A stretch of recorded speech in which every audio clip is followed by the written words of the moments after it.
আপনারা তো দেখেছেন, স্বচক্ষে দেখেছেন, নিজের চেয়ার ছেড়ে দিয়েছেন হুজুর করার জন্য। আর আমাদের মতো নেবাজদারি আল্লামা নাকি লাগায় খালেক শরীফপুরি এই শয়তান প্রকাশ্যে মানুষকে গলা টিপে মারার জন্য হুমকি দিয়েছে, আছে না নাই? কিন্তু একটা কথা মনে রাখবেন, এই সমস্ত আলেম নামের জালেমদের কারণে আমার দেশের এই অবস্থা। চিল্লা বলেন ঠিক কিনা? এই জন্য এই জালেমদেরকে যেখানে দেখবেন এখান থেকে বলতেছি, দুটা বেটা করে বাংলার জমিনতে দাঁড়াবেন। চিল্লা বলেন ঠিক কিনা? আচ্ছা, একদল বলছিল না 40 বছর না 42 বছর পর্যন্ত থাকবো। আচ্ছা বলেন তো, লিডার লোক ভালো ছিল, ওর যে আশেপাশের কর্মী ছিল ওরা চোর চটকা ছিল না? কথা কয় না কা? কথা কন না কা? ভয় পাইতেছেন নাকি? সামনে নির্বাচন, ভয় পায় কোনো কাজ হবে না। এখন আপনাদের বলতে চাইবে 100 চিল্লা বলেন ঠিক কিনা? 40 সাল 41 বছর 50 বছর থাকতে চায়। আল্লাহ বলেন 10 মিনিটে আমি ছোট ছোট মানুষ দেয়া, আমি আল্লাহ 10 মিনিটে তাদেরকে খালি করে দিয়ে। চিল্লা বলেন ঠিক কিনা? আল্লাহ তোমার দরবারেতে হাজার শুকরিয়া, আল্লাহ তোমার দরবারেতে হাজার শুকরিয়া। হাসিনা পলাইছে রে দেশটা সারিয়া, সৈরাচার পলাইছে রে দেশটা সারিয়া। চিল্লা বলেন ঠিক কিনা? কোথায় আমলিক, কোথায় কাদের কাকা, কোথায় গেল ওই জালেমের গরম গরম কথা? ঠিক কিনা ধরে বলেন? আল্লাহ তোমার দরবারেতে হাজার শুকরিয়া, আল্লাহ তোমার দরবারেতে হাজার শুকরিয়া। হাসিনা পলাইছে রে দেশটা সারিয়া, সৈরাচার পলাইছে রে দেশটা সারিয়া। আবার অনেকে কয় খেলা হবে। কি হবে?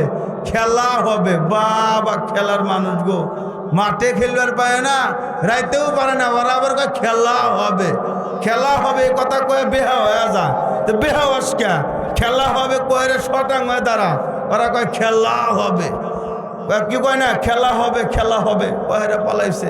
কয়েকদিন আগে দেখলাম ফেসবুকে মারা গেছে, তে ও এখন স্ট্যাটাস দেয় যে 44 বছরে আমাকে যতবার তোরা মারছিস ফেসবুকে, আমি এখনো মরি নাই।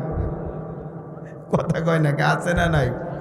কিন্তু একটা কথা মনে রাখবেন, আজকে কয়েকদিন আগের একটা কথা বলি, সবচাইতে কষ্ট লাগে, দুঃখ লাগে। আচ্ছা বলেন তো, আপনারা আমাদেরকে মোহাব্বত করেন কি করেন না? জোরে বলেন, করেন কি করেন না? আচ্ছা, আপনারা যেই দলই করেন, দলের কোনো পক্ষে কথা বলতেছে না, আলেমদেরকে সম্মান করতে হবে কি করতে হবে না? জোরে বলেন, করতে হবে কি করতে হবে না? তারেক জিয়া স্বয়ং নিজের চেয়ার ছেড়ে দিয়েছে আলেম ওলামার জন্য, আছে না নাই? চিল্লা বলেন। আপনারা তো দেখেছেন, স্বচক্ষে দেখেছেন, নিজের চেয়ার ছেড়ে দিয়েছেন হুজুর করার জন্য। আর আমাদের মতো নেবাজদারি আল্লামা নাকি লাগায় খালেক শরীফপুরি এই শয়তান প্রকাশ্যে মানুষকে গলা টিপে মারার জন্য হুমকি দিয়েছে, আছে না নাই? কিন্তু একটা কথা মনে রাখবেন, এই সমস্ত আলেম নামের জালেমদের কারণে আমার দেশের এই অবস্থা। চিল্লা বলেন ঠিক কিনা? এই জন্য এই জালেমদেরকে যেখানে দেখবেন এখান থেকে বলতেছি, দুটা বেটা করে বাংলার জমিনতে দাঁড়াবেন। চিল্লা বলেন ঠিক কিনা?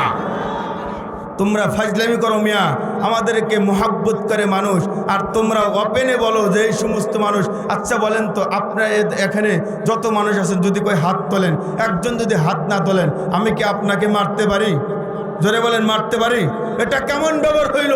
আজকে আলেম হইয়া মানুষকে মারতে চাই। মনে রাখবেন, এরাই হচ্ছে ইহুদিদের দালাল। চিল্লা এখন ঠিক কিনা? এরাই হচ্ছে বাংলাদেশের সবচাইতে বড় মুনাফিক। চিল্লা বলেন ঠিক কিনা? এই জন্য বলতেছে মুনাফিক হওয়া যাবে না। কি হওয়া যাবে না? মুনাফিক হওয়া যাবে না।